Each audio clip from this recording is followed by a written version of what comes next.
There is a mining town up north. The winters there are long and bitter, and the snow there is special. It doesn't creak like everywhere else, but crunches crisply, as if you're stepping on tiny, tiny shards of glass. The sound is beautiful, but unsettling. Part 1. The Sickness. It all started with an old woodsman. He returned from the taiga one day and said, "I can hear snow crunching in my head." Everyone thought he was just tired. But the sound in his head didn't go away. It got louder. Then he said he could hear whispers in that crunch. A few days later, they found him dead on his porch. He was sitting barefoot in the snow, his mouth full of a snowy mush, and on his face was a strange smile. He had frozen to death, and it seemed like he'd enjoyed it. From that day on, a strange illness began to spread through the town. They called it the listening. First, a person just hears the crunching in their head, even when they're warm.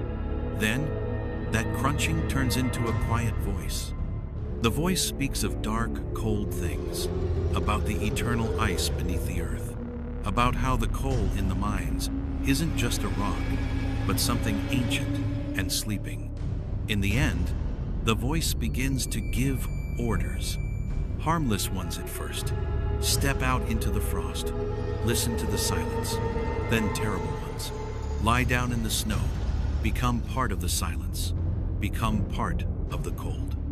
Those who listen to the end go out at night into the forest or the old mines, strip down and freeze to death. Willingly, they're found with that same strange, calm expression on their faces. Part 2. The Investigation.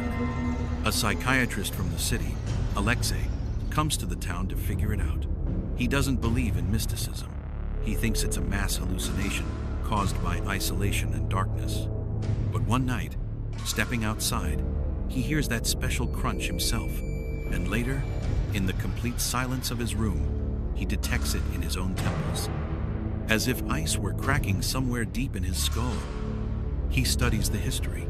It turns out that 100 years ago, this wasn't a mine, but a cult. They believed in the god of white silence, a spirit of cold that grants eternal peace if you offer yourself as a sacrifice by freezing to death. Their last preacher was named Strigal. He wasn't executed. They walled him up alive in the deepest, oldest tunnel, so his cold faith wouldn't escape. Part 3. The Truth.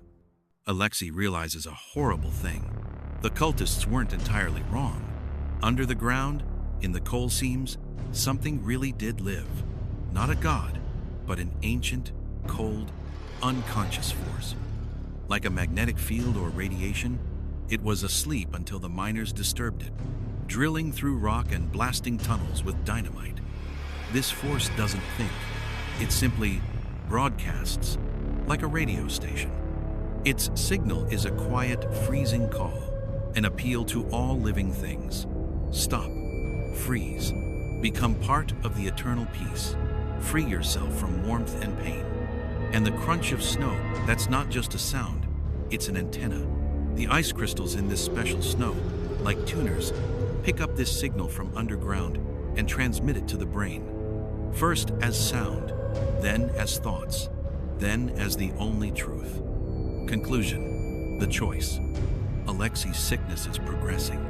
The voice in his head no longer whispers but speaks clearly. Ice purifies. Cold is the truth.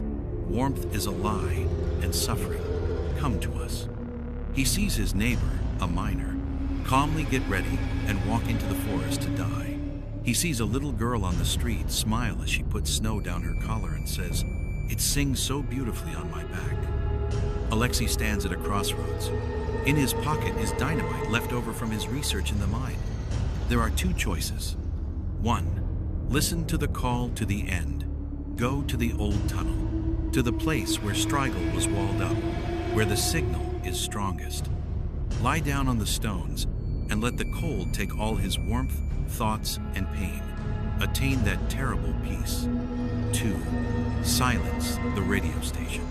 Descend to the very depths and blow up the tunnel, collapsing hundreds of tons of rock onto the source of the call. But to do that, he must go right to the epicenter, where the voice in his head will be so loud he could lose his mind before he manages to press the detonator.